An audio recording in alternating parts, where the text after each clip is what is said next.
Fala galera, eu estou começando uma série de mensagens sobre focados no reino.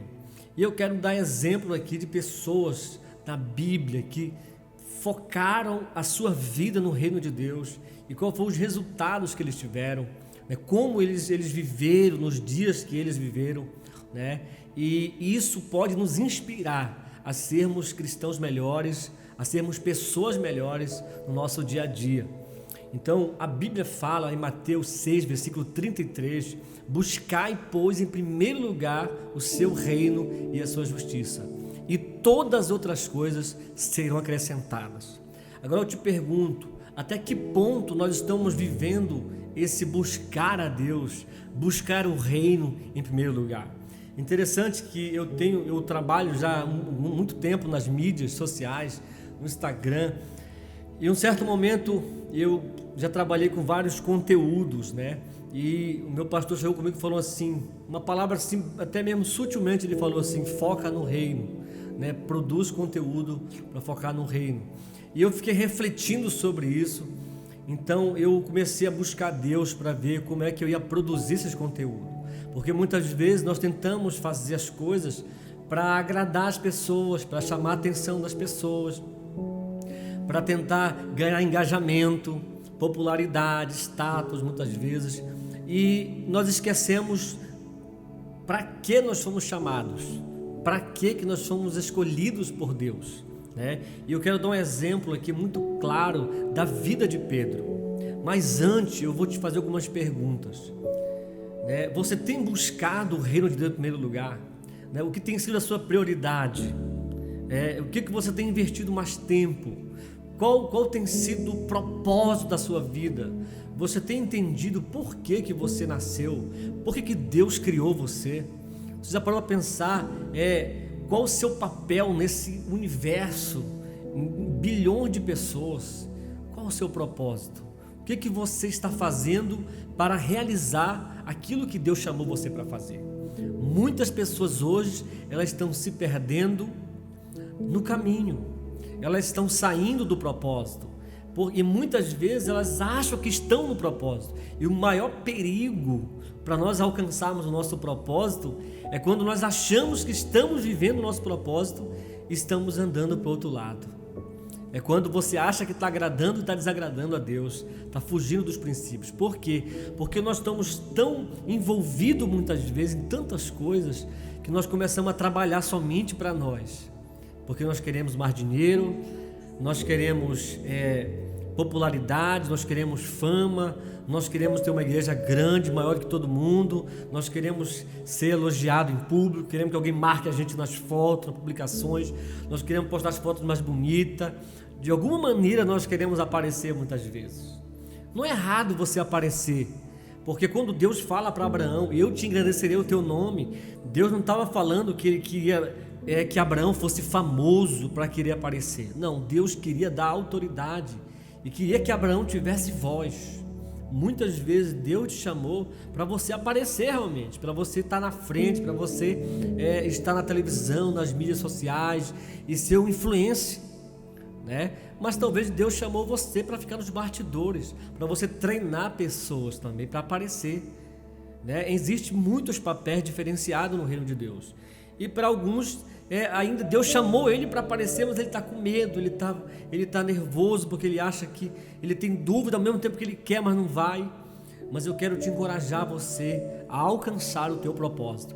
E eu quero dar um exemplo da vida de Pedro. Pedro, ele foi um dos primeiros discípulos a ser escolhidos por Jesus. Jesus escolheu Pedro. Pedro era um homem que ele era um pouco ignorante, né? É um perfil de uma pessoa comum hoje, mas Deus tinha um propósito para ele. E Jesus chega um certo momento da história que ele fala para Pedro isso: Pedro, tu és pedra, e sobre esta pedra eu edificarei a minha igreja. Então, de repente, um cara que nunca apareceu em nada, mas de repente ele é chamado para ser discípulo de Jesus. Depois de ele ter passado a noite inteira sem pescar nada, Jesus fala, vai agora, lança as redes. Ele estava meio desacreditado, mas ele foi lá, obedeceu, e de repente aconteceu um milagre na vida dele. E a partir daquele momento, Pedro, ele começa a andar com Jesus. E aí que entra o foco em Jesus.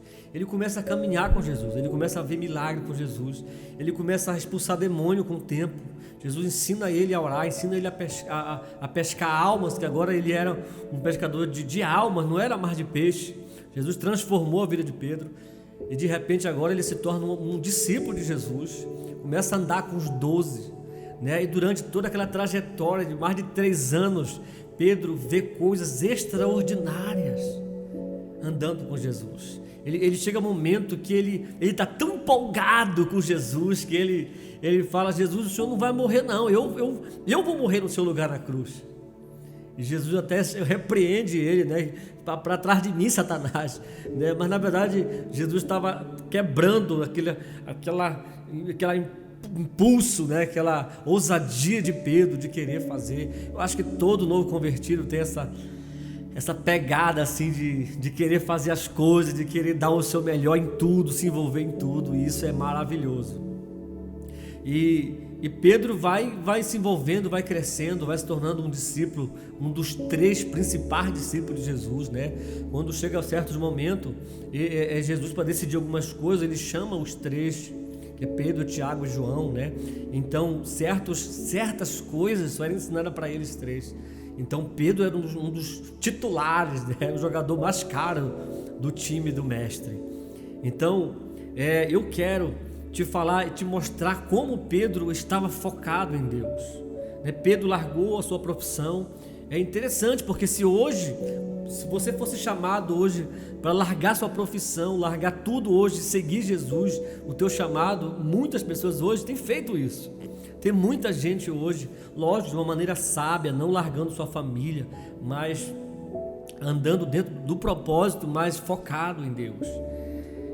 Mas só que chega um momento na vida de Pedro que ele fracassou. Quando o momento mais difícil, né? Quando Jesus vai ser crucificado, né?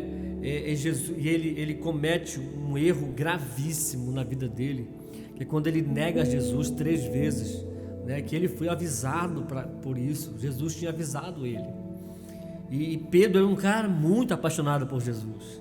Só que quando ele comete esse deslize, no momento onde Jesus estava se separando deles, assim, na forma de carne, né? Jesus vai ser crucificado e ele começa a ver de longe Jesus, mas aquele medo, aquela opressão, porque muitas vezes quando você começa a se envolver no reino de Deus, vai chegar certos momentos que você vai passar por caminhos tortuosos, difíceis, né? Você vai ser decepcionado, você vai ser frustrado muitas vezes, você vai se sentir sozinho muitas vezes. Quantas vezes você se sentiu sozinho? Você está no meio de uma multidão, ou você está se sentindo sozinho.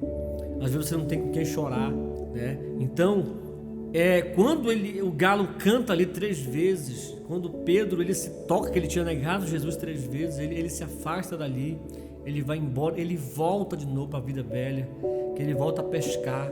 Para ele tinha acabado, porque aquilo ali como se fosse uma temporada só, né? Muitas vezes parece que as coisas acabou, mas de repente Jesus volta. Eu estou resumindo a história, que Jesus volta e vai, depois da ressurreição, ele vai até praia, ele encontra com Pedro. O que é interessante é que Pedro, ele foi um dos únicos discípulos que andou sobre as águas.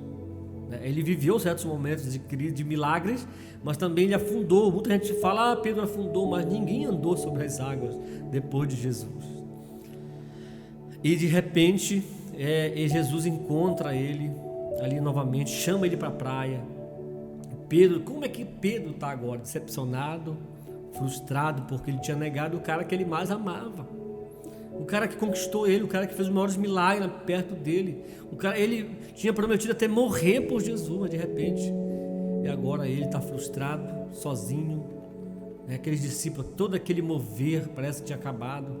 Jesus volta e chama Pedro para a praia: vamos comer aqui um peixe assado. E depois, agora Jesus fala: Pedro, o seguinte, tu me amas? E Pedro fala: Senhor, eu te amo. E Jesus repete mais uma vez, e a terceira vez Jesus pergunta: tu me amas, Pedro? E ele fala: Senhor, tu sabes que eu te amo. Na verdade, Jesus estava curando Pedro daquela angústia, daquela decepção, que ele estava se sentindo culpado. culpado por ter negado Jesus, por ter traído o mestre dele. E agora ele era um cara tão focado no reino, de repente ele perde tudo, ele perde o controle do seu emocional, da sua vida espiritual, e ele volta. Toda vez que você perde o foco, você volta para a vida velha. Mas Jesus não desistiu de Pedro, ele foi restaurar Pedro, porque ele tinha um chamado.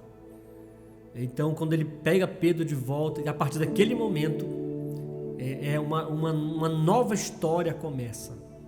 E a partir daí, você vai ver que a história de Pedro muda. Quando eles vão para o templo, onde estavam os discípulos, mais de 120 pessoas ali orando, de repente o Espírito Santo vem sobre aquela multidão de 100 e poucas pessoas.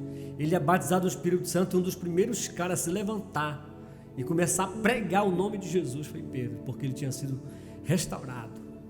E agora a primeira pregação dele é mais de 3.000 pessoas. A partir dali começa um grande avivamento. Pedro passa, depois vai preso. Pedro é ameaçado de morte, de ser apedrejado.